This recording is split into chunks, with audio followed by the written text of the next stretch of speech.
asalaamaaleykum benn waxtu jàngeen jëf ci kóolute gi ak télévision Futur Média xibaaru digg bëccëg gi ca chambre criminelle ba ca Mbour ca kanamu àttekat bi ak sol woon kankurang ak ñu ne kenn ca ña jiite collectivité Mandeng ba foofule ñu leen di toppee faat doomi aadama yëf yaa ngi xewoon atum 2017 ci weeru septembre at wu jot ñu ne dañuy def kankurang foofule benn xale lu góor la kankurang bi dóor jaasi ba mu mujjee ñàkk bakkenam sàkku métital wala sax yeneen fitna yi ñuy teg tout tànk yi ñu bëri fii ci réew mi jàpp ne nag état bu Sénégal jot na muy doxal luwaa yi sàmm xale yooyu le ci waajur yi nag ñoom nee nañu ànd nañoo kupp tiitaange ba tax na ñu ngi ubbi seen i gët ngir mën a xool seen i doom ñu moytandiku wala boo ko rëcc ci xeetu métital yooyu le ñu fi nemmeeku. Justin Trudeau di premier ministre bu Canada moom nag ci Sénégal la nekk ci ab gan tey ji la fi war a bàyyeekoo sax président Macky Sall leeralaat ni Sénégal Sénégal kon bokk du mës a nangu ñu légaliser lii ñuy duppee góor jigéen ñoom ñaari njiit yooyu la it amaloon nañu benn conférence de presse ca Palais ñu waxtaan ci ponk yu bëri waral lëkkaloo diggante Sénégal ak Canada. beneen ponk ci xibaar yi tey jile mooy bés bi àdduna wërngal këpp jagleel rajo mu di fukki fan ak ñett ci weeru février ca diwaanu Ndar la nemmeeku gi mooy rajo yee ñu ngay béy seen waar juróom benn lañ fa lim waaye ña ca yëngu moo xam ay taskatu xabaar lañ wala animateur li ñu bëgg mooy ñu gën a yaatal programme yi am ci rajo yi. tàggat yaram basketball Ousmane Diallo moo wutu Moustapha Gueye ci bopp AS Ville de Dakar Moustapha Gueye daanaka jiite na club boobule ci diirub ñeenti at AS Ville de Dakar. li mu bëgg ci saison bi le nag mooy bépp titre bu mu amoon saison ba le weesu mu def kéem kàttanam ba teewaat ko loolee lépp tënk la ne suuti ñu yaatal ko.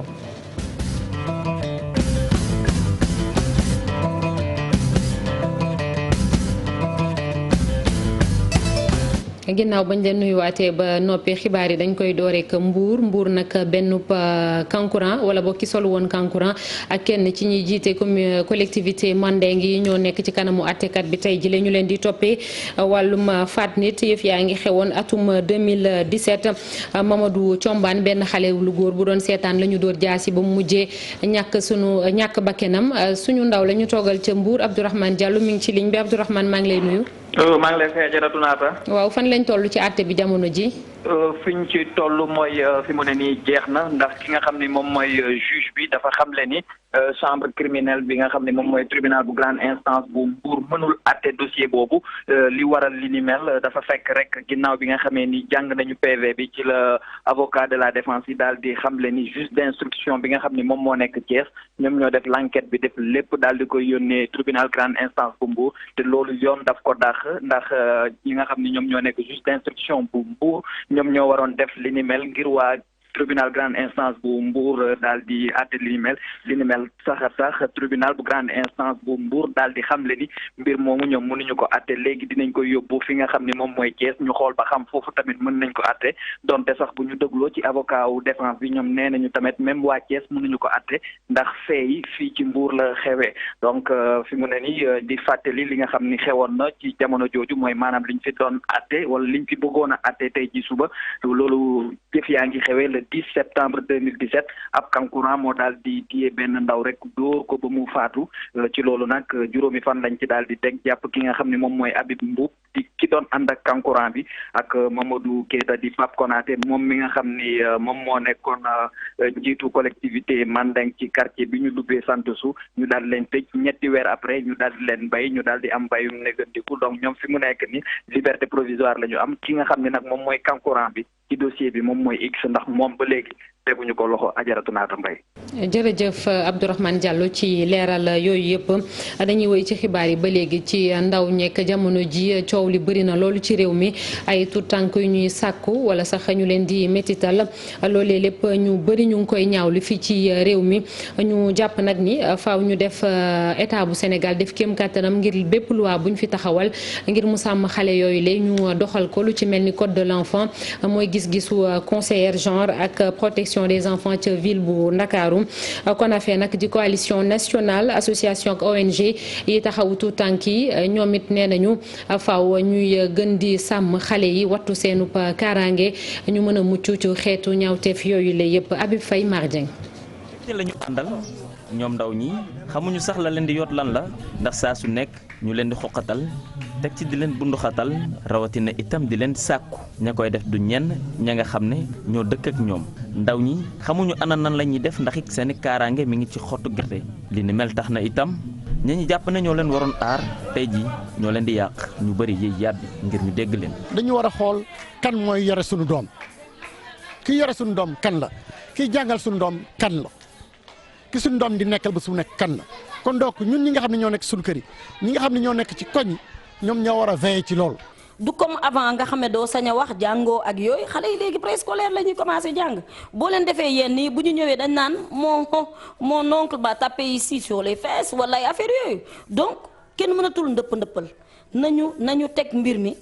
te saafara ko parce que ku rey ay xale yaa ngi rey société ku rey société nag loolu beneen affaire la. ñoom ñaar ñi di woo l'état wu Sénégal ngir rek mu gën a jëmal li ñu duppee parlement des enfants waaye tamit code ba mu war a àndal teg ci dolli l'état wu Sénégal jël ay daan yu metti kon nañu fexe ba ci koñ yi mu amee comité d'alerte et de veille parce que loolu ndaw koñ yi ñoo koy def magu koñ yi ñoo koy def ànd ceeg délégué de quartier su loolu amee benn problème du am.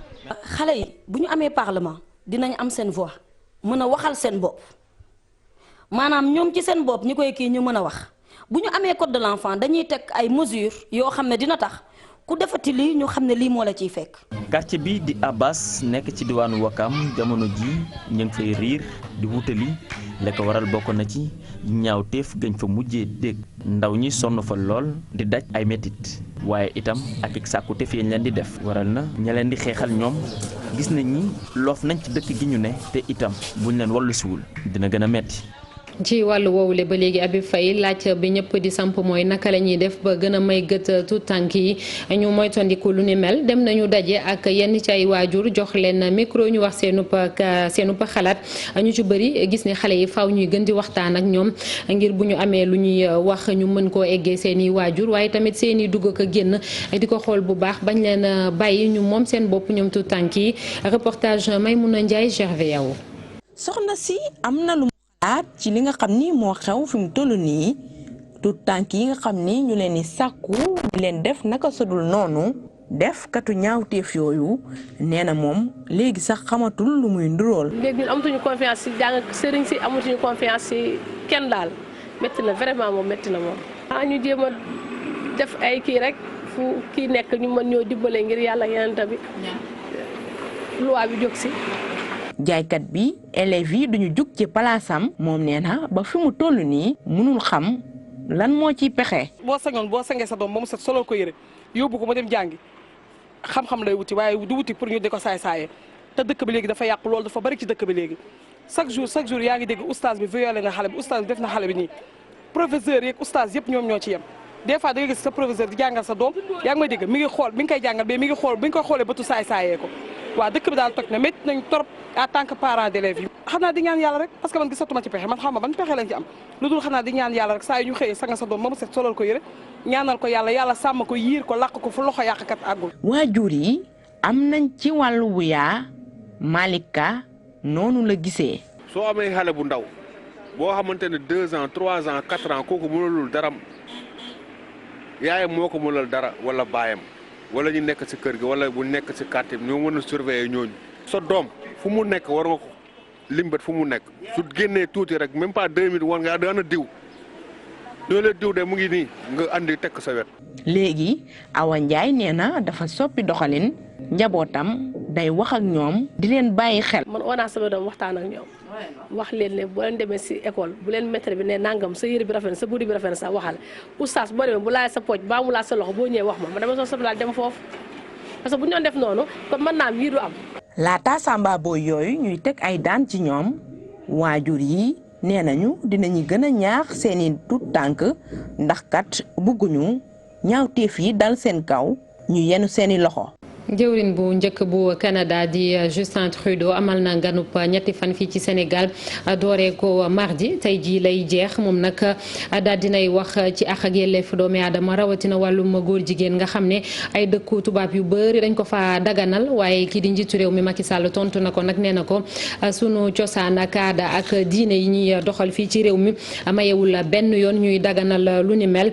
fii ci sunu réew moom Justin Trudeau ak Macky Sall nag jàkkaarloo na ñoo taskatu xabaar yi ca palais de la République ñu junj ay ponk yu bari lu ci mel ni ay lëkkaloo yu dox diggante ñaari réew yooyu la ci wàllum koom ci xarala yu bees yi ak ci yeneen muy environnement Ibou Diouf ak Thierno Laurent Mendy ñu nga woon ca palais de la République. gannaaw tukkib nemeeku bi lii lañu façon yéene jàkkaarloo ñoom ñaar ak taskatu xibaar yi loolee may leen tamit ñu gën a dëggal li nga xam ne moo dox ñaari réew yi di Sénégal ak Canada. en plus du secteur minier. su weesoo lu aju ci wàllu mine bi nga xam ne rek bëri na ay société canadienne yuñ ciy fekk dinañ wax tamit ci mbiru agriculture maanaam mbéy mi dañuy wax lu laal économie verte mbiru pétrole ak gaz. Ce qui nous amène aujourd'hui ici. li ñu indi fii mooy fexe ba gën a dëgëral diggante yi loolu tamit. dañu bëgg rek mu gën a dem kanam gis nañ ni jamono ji bëri na ñu laal réew yëpp bokk na ci loole lu ñuy duppee changement climatique wuute bi ñu nemee ko ci askan bi ak lépp lu laal mbiru kaaraange. et j'en passe. atum 2020 ñu jàpp ne rek mooy année Canada fii ci réew mi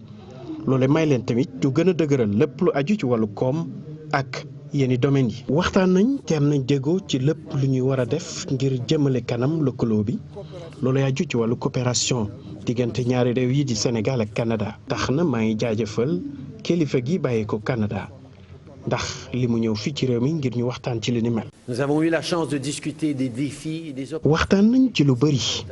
ci li nga xam ne rek bokk na ci lu laal francophonie li ñu def ngir mu gën a dëgër jàpp nañ ne rek am na solo ñu investir ci xale yi fexe tamit bi làkk bi ñu bokk di français gën a dëgër ci biir àdduna bi. de réussir. ci biir site officiel bi premier ministre canadien bi dem na fële ca Gorée ba fa demee tamit sama yaram daw na gis naa lu lenn ci li nga xam ne rek moom la suñu maam yooyee doon dund mu aju ci wàllu njaam. contraint à l'esclavage. ci li ñu bëgg a def rek ngir dëgëral lëkkaloo bi dox ñaari réew yi fas nañu yéene waxtaan ci lu laal kaaraange wàllu njënd ak njaay ak changement climatique fàttewu tamit lu laal àq ak yelleefu askan bi. jërëjëf Ibou Diouf ci weeru décembre benn génn lañ doon xamle ni franc CFA nag ECO dina ko wutu ci lu yàggatul dara loolee laata muy am faaw ñu liggéey ci lu bëree bëri kii di directeur national BCEAO fii ci Sénégal moom moo koy fàttali ci beneen wàll moom tamit yëkkati na ay kàddu mu ñeel bépp matukaay bu ñu teg ngir xeex xaalis bi ñuy seetal ci réew yi ko seq ak lii di financement terrorisme Mohamed Samb Diafara Ba. moom mii di njiitu BCEAO di yëkkati kàddoom ngir indi ay leeral ci werante gi am ci diggante franc CFA ak ECO ngir moom nag loolu bu fekkee ni dafa nar a sotti faaw rek réew yu sekk UEMOA bi ñu respecté yile conditions. ndax gouvernement ba li mu am ci déficit budgétaire bariwul mooy mbaa yamale nay mbiram ci dépense ñaareel ba taux d'inflation ni njëg yi di yokke ndax yokkewul lu ëpp ndax dëkk boobu bor du bor yu bari lool ndax dëkk boobu yor na lu mën a faye li muy commerce ak bitim réew. jóge ci franc CFA jëm ci ECO boo ko seetloo daanaka nekkul lu yomb bu ñu sukkandikoo ci moom di jiite BCEAO. booy ñëw di dugg ci benn monnaie da nga cay dugg ak doole ja nga toll ku ne da ngay ñëw ak sa dooley xaalis par rapport ak benn monnaie. par exemple bu ne lépp dañ koy natt ci euro ñun 1 euro égale 655,957 francs CFA. bu dee ni nag li aju ci dooleel li nga xamante ni moo di terrorisme ak ay financement waaye itamit am xaalis ci anam bu lewul faaw rek ñu gën a dooleel xeex bi ngir mun fi jëlee jëf ju ni mel. wala fi di wax sàcc tama yomb na waaye foo ko tëggee mooy jafe donc loolu mooy lutte contre le blanchiment de capitaux fexe ba ñi nga xam ne xaalis bu ñuul lan yore duñ ko dugal ci circuit formel bi loolu nag banques yi am nañ ci rôle bu rëy mooy fexe ñi ñuy duggante clientèle ñu xam kan la lam fay dugal ñu xam ndax tolloo naag lan ko xamee ci lu muy yëngatu. ci atum 2019 mbooleemu luy banque yu nekk fii ci Sénégal amal nañu ay jéego yu am solo ñuy xaarandi ci ñoom nag yeneen jéego yu ko gën a am doole waaye loolu ngir mu mën a am faaw rek ñu jëlee fii yenn ñaawteef yu mel ni am xaalis ci anam bu lewul ak li nga xamante ni moo di cybercriminalité. ñoom gouverneur yu BCEAO nag kii di commissaire aux affaires économiques bu commission Union africaine moom mi ngi leen di wax ci li nga xam ne mooy lëkkaloo diggante Chine ak Afrique rawatina jàngoro bi feeñ fan yi muy coronavirus ak njeexital yi mu mën a am professeur Victor Harrison daal di wax ci loolu le ginnaaw réunion association banque centrale africaine yi dañ koy déglu ci micro Mohamed Samba ak Thierno Laurent Mendy. maa ngi woo njiitu Afrique yëpp ñu bàyyi xel feebar bi di coronavirus ak jéye yi nga xamante ni mën na ko andi ci suñu wàllu koppar fii ci Afrique bu ñu xoolee suñu diggante ñun ak Chine mënuñu lu dul rafetlu ko waaye comme feebar bi dafa lëmbee àdduna bi yëpp faaw rek ñu jël suñuy matuwaay ba tax na may woo ñi jiite BCEAO yi ñoom itamit ñu amal si ay jéego ngir mën a mucc ci yooyu les jéye yi nga xamante ni coronavirus mën na ko indi. Il risque d'y avoir une récession économique au niveau international si nous continuons à faire les transactions. bu fekkee ni nag dañuy woy rekk di sukkandiku ci bitim réew ci suñu wàllu transaction économique daanaka duñ ci jëlee dara tey nag dafa jot sëkk ñu dëgëral suñu taxawaay ngir Afrique mën a sukkandiku. Et le temps est venu de prendre en main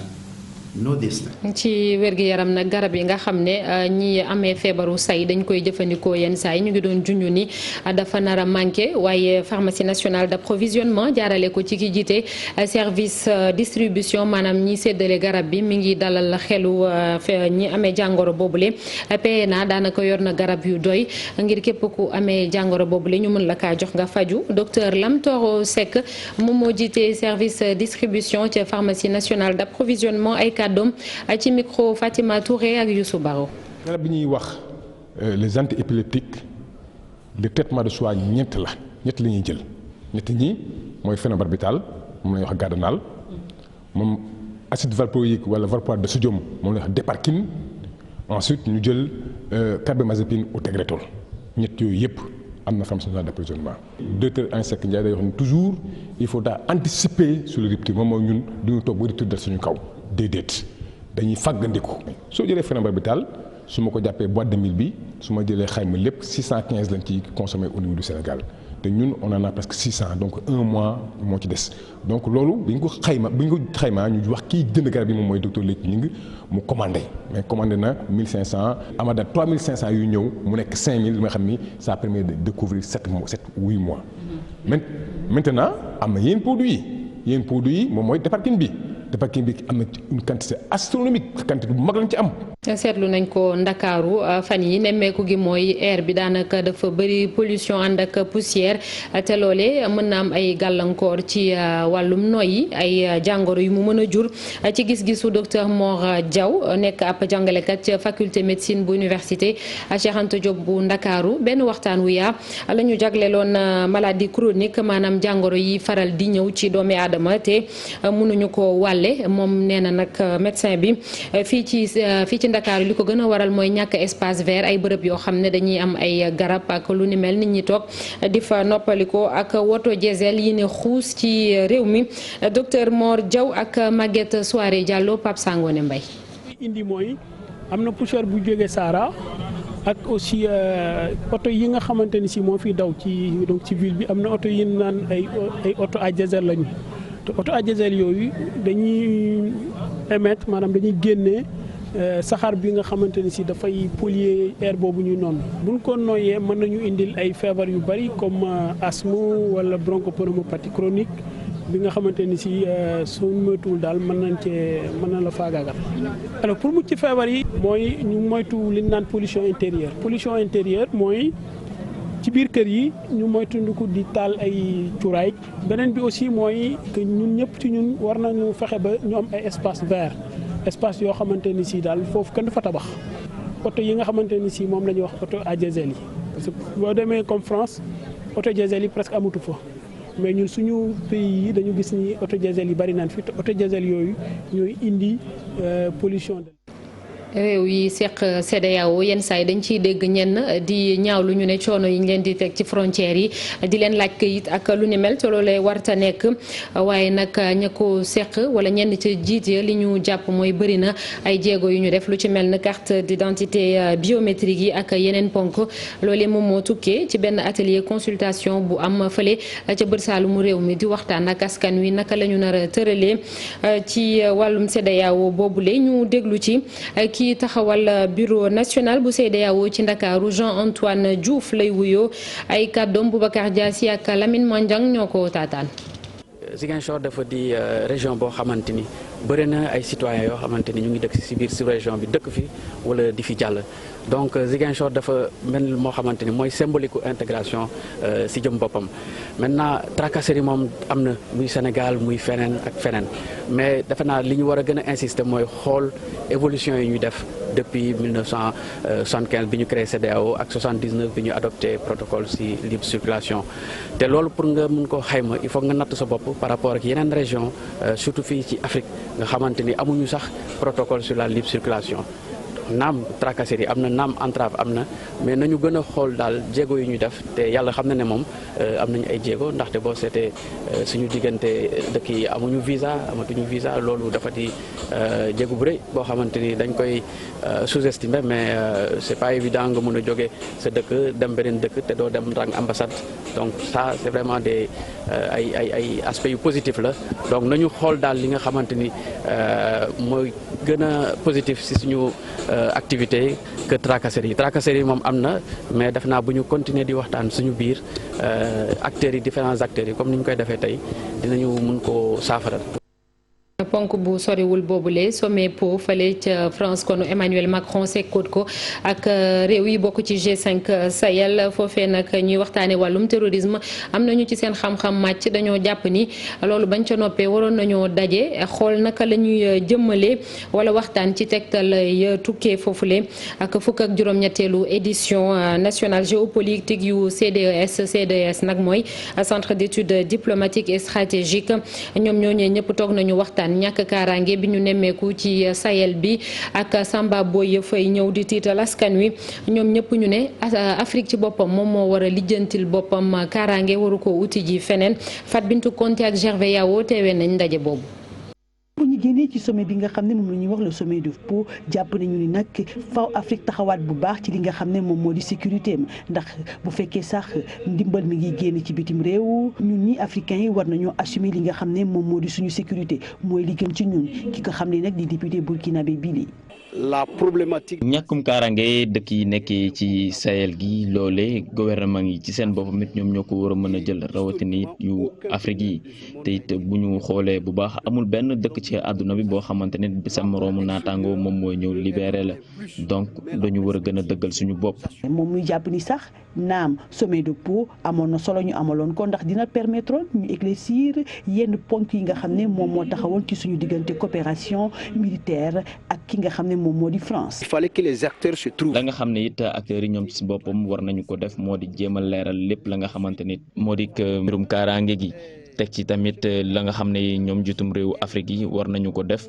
moo di rek ñu toog waxtaan te saytuwaat bu baax anam ba nga xamante ni suñu institution yi ñu ngi koy doxee. am solo daal moom jàpp ne ni faaw li nga xam ne moom moo jëm ci notion de sécurité nguur yi xoolaat ko bu baax ndax taxawul rek ci li jëm ci wàllub défense. Nous avons dit d'abord qu'il faut. li ñu njëkk a wax bokk na ci tamit ana nan rek la ñuy soppee li nga xam ne moo di paradigme yi nga xamante ni wàllum kaaraange moom ci dëkk yi dana doon loo xam ne. luy ñoŋ lay doon te it sécurité boobee tamit warta doon benn mbir boo xamante ne rek lu ñuy waxtaanee la bàyyi mu dem déedéet wala sax loo xamante ni dañu koy tëj kenn mënu cee yee yàbbi. holistique de la sécurité. ñàkk implication société civile bi nag métti na lool ki nga xam ne moom moo di Aliou Tine ndax jàpp na ne lu jëm ci wàllum sécurité faaw nag li nga xam ne société civile am na ci ponk mu am solo. société civile dafa mës a am solo fii te dañu mës ko jox gëddaam bu ñu daan am CEDEAO Foskaaw da daan ñëw wax ak chef d'État yi li mu xalaat dañuy dénoncer bu amee te dañ leen di déglu léegi loolu yëpp amatul boo demee pour société civile sax newu fa waroon nañu mën a am organisation boo xam ne bu ñu demee pour mën nañu jàkkaarloog chef d'État yi wax leen lan lañ xalaat tey bu fekkee ne yow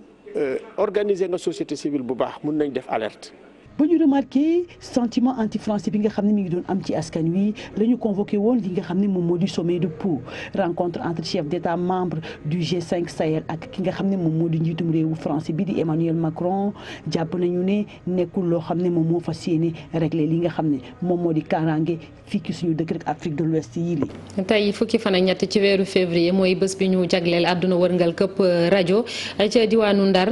juróom-benn lañ fa wàññi ci ay rajo ñuy béy seen waar ci sensibiliser askan wi di leen ñaax ci ay jafe-jafe wala ponk yu bëri ci ay kàllaama waaye ña cay yëngatu animateur wala taskatu xabaar li ñu bëgg mooy ñu gën a tasaare programme yi yaatal ko ngir ñu gën cee mën a jëfandikoo reportage ca Saint-Louis Ousseynou Diop Habib Seck.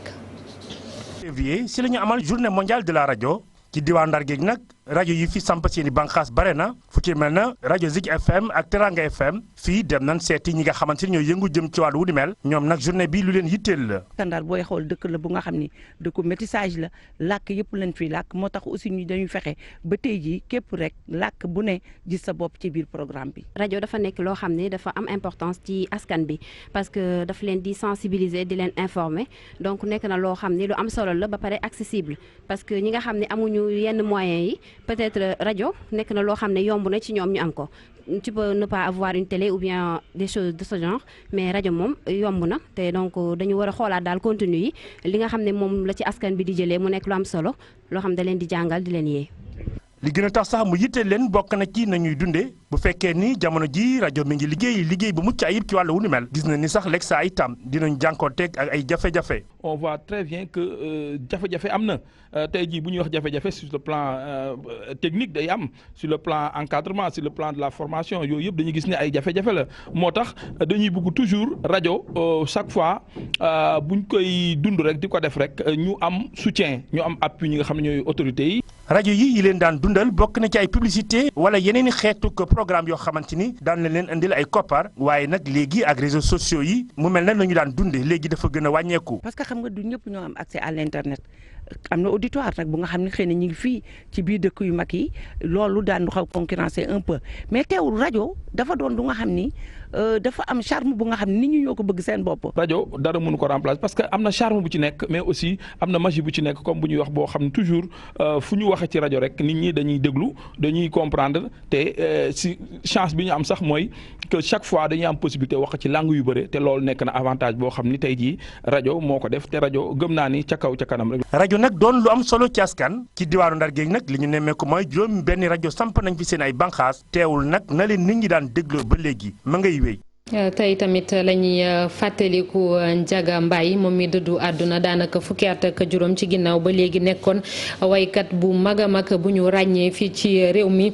ci ay texam ak musique traditionnelle bi mu daan yëngatu moom ba léegi daanaka sax li mu daan wax ci wayam yooyu lee dafa xew ba léegi dafa méngoog jamono ci wàllum yeete ak lu ni mel njabootam nag ne dinañ ko sargal tey jile fàttaliku ko ñaanal ko ci ni mu dundee woon fii ci réew mi moom El Hadj Ndiaga Mbaye mi ngeen di gis noonu ci image yi. dañuy wëy dem ci tàggat yaram wax ci wàllum basketball ak AS Ville de Dakar mi am ab coppite ca ka koy jiite jamono ji coach Ousmane Diallo moom moo wutu Moustapha Gueye daanaka entraîné na équipe boobule diirub ñeenti at ci saison bi AS Ville de Dakar lenn rek mooy mbébétam fexe ba titre yi mu amoon ci saison bi la weesu yëpp mu gardé waat ko maanaam mu denc ko Ibrahima Kane ak Ismaïla Fall. AS Ville de Dakar am yéene delloo buum ca boy ga nam ko defee woon ci saison bi ñu weesu mu jëloon coupe ak championnat boobu Moustapha Gueye moom moo leen doon jiite léegi mu doon directeur technique national clubu municipalité bu Dakar bi léegi ancien adjoint bi di Ousmane Diallo moo ko yor li mu bëgg mooy confirmer ay résultats wu daawam. niñ doon liggéeyee projet bi laay continuer di liggéey ndam yi ci amoon ñaan yàlla ñu confirmer waat ko ren donc jéem cee liggéey bu takku bu dëgër bu metti pour mën a amaat résultat yi ñu amoon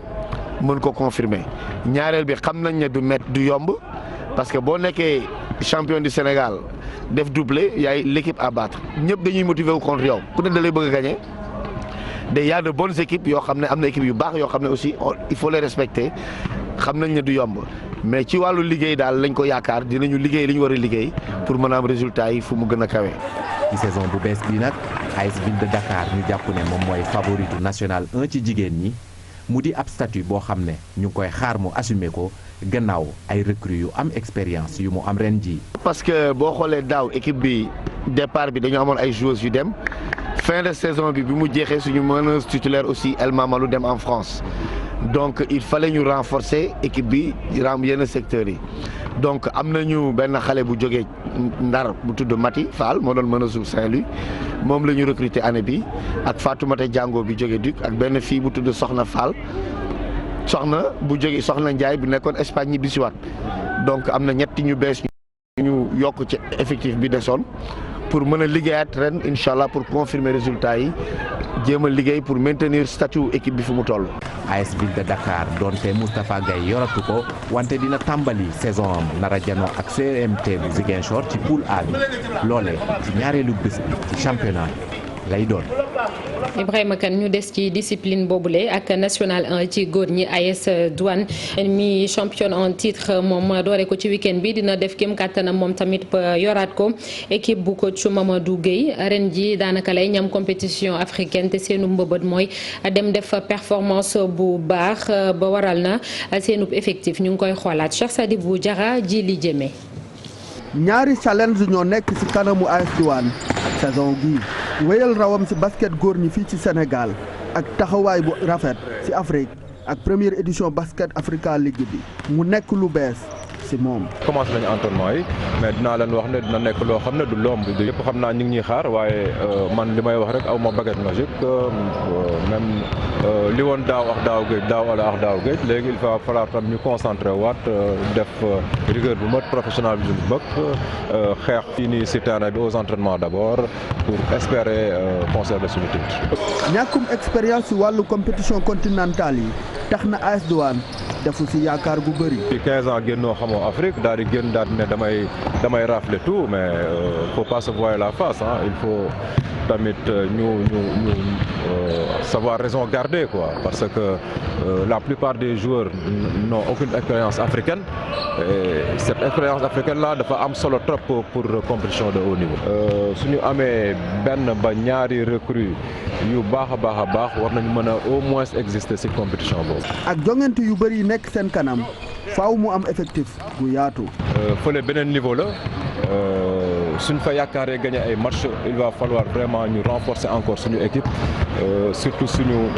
intérieur yi ak suñu arrière yi pour pouvoir vraiment exister quoi. waaw ku si mel ni Louis Adams ku si mel ni Lamine Badji bu jóge GIA ku si mel ni Baara ku si mel ni Gora bu nekkoon Maroc daal di ñibbi si. AS Douane dina door saison wam ci week-end bi ak ndajeem ak Sibaak ci bés gu njëkk national 1 góor ñi basketball Africa League bi moom dina door weeru mars gii di ñëw.